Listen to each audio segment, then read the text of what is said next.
हम लोग सब ग्राउंड रिपोर्टर्स हैं, कई मंत्रियों से हम लोग की बात हो रही थी और लगातार डैमेज कंट्रोल करने की कोशिश हो रही थी। ये बताया जा रहा था कि ऑल इज़ वेल, इस्तीफ़ा होगा, इस तरह की बात हो रही थी। इस्तीफ़ा कहाँ होगा, कतई नहीं। और आपको बताऊं कि जो मेरा इनपुट है कि जो सेकंड राउंड ऑफ टॉक्स हुई, जो हमारी रिकॉर्डिंग से पहले हुई थी, फ्राइडे को आफ्टरनून में हुई थी, वो सेकंड राउंड ऑफ टॉक्स में सीजेपी वालों ने उनको बोल दिया था, जो दो मंत्री थे उनको बोल दिया था कि हम बहुत आगे जा चुके हैं। उन्होंने बोला था इस्तीफ़ा वाली बात छोड़ दीजिए, तो उन्होंने बोल दिया था कि हम बहुत आगे जा चुके हैं। मेरी आवाज़ ऐसी बुलंद है, वैसे हम लोग बहुत आगे जा चुके हैं और अगर हम इस्तीफ़े वाली बात छोड़ देंगे तो बाकी छात्र भी नहीं मानेंगे। तो सर हम लोग नहीं छोड़ सकते। और ये भी उनको कह दिया था कि हम लोग फिर जो मंडे है, 1 वीक हो जाएगा पूरा लाठीचार्ज से, तो हम लोग मंडे को फिर से मार्च निकालेंगे। ये बात उन्होंने कह दी थी कि हम इस्तीफा की बात नहीं छोड़ेंगे और हम मार्च निकालेंगे। तो ये टर्न अराउंड उसके बाद आया जब सरकार को पता चल गया कि इस्तीफे पे ये लोग अड़ गए हैं और उन्होंने बोला कि छात्र अड़े हुए इसलिए हम अड़े हुए। अमित, आपका क्या इनपुट था? और आप मुझे लगता है कि थोड़ी कम असर्टिव नजर आए, हालांकि सब रिपोर्टर्स अपने इनपुट्स ही बता सकते हैं, हम लोग ब्लैक एंड वाइट तो है नहीं, थोड़ा ग्रे मैटर भी चलता है।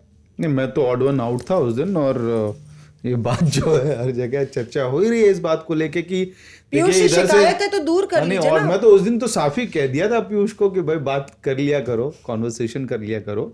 तो मैंने अपने हिसाब से जो असेसमेंट किया था, मेरी महाराष्ट्र की जिस पार्टी से बात हुई थी, तो अब बता दीजिए किस पार्टी ने बोल दिया था? एकनाथ शिंदे की पार्टी ने, शिवसेना शिंदे ने जो है बात कह दी थी सरकार को। और टीडीपी ने, आंध्र प्रदेश की जो पार्टी रूलिंग पार्टी है, उन्होंने भी कहा था कि सिचुएशन को फिक्स करना पड़ेगा।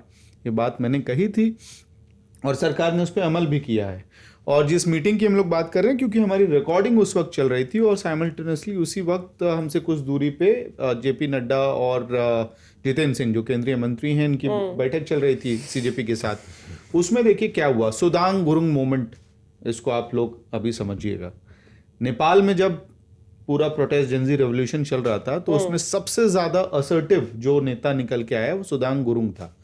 वो यूं सरकार के सामने एक लिख के देता था लाइन, ये होता था, मानो, नहीं मानोगे तो अगला एक्शन होगा। अच्छा। तो उस तरह का सिचुएशन, मतलब उतना हार्श, तो क्योंकि हम लोग थोड़े फ्लेक्सिबल कंट्री हैं, गांधी में भरोसा रखते हैं, तो उस तरह से बात नहीं करते हैं, लेकिन था लगभग वही लबो लुभाव कि सरकार की तरफ से कहा गया कि भाई ये प्रधानमंत्री का डिसीजन होता है कि कैबिनेट में कौन रहेगा नहीं रहेगा, जब शफल होना होगा तब देखेंगे, तो ये वाला आप देख लो, कंसिडर कर लो। इनने भी कह दिया कि आप देख लीजिए, 24 घंटे में आप देख लीजिए। दोनों एक दूसरे को 24 घंटे दे रहे थे, तो उन्होंने कहा आप देख लीजिए, नहीं तो फिर हम देख लेंगे।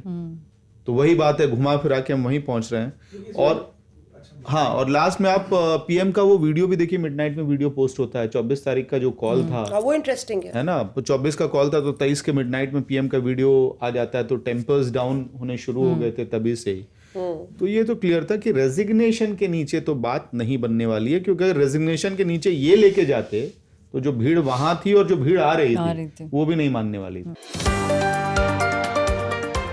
Reporters of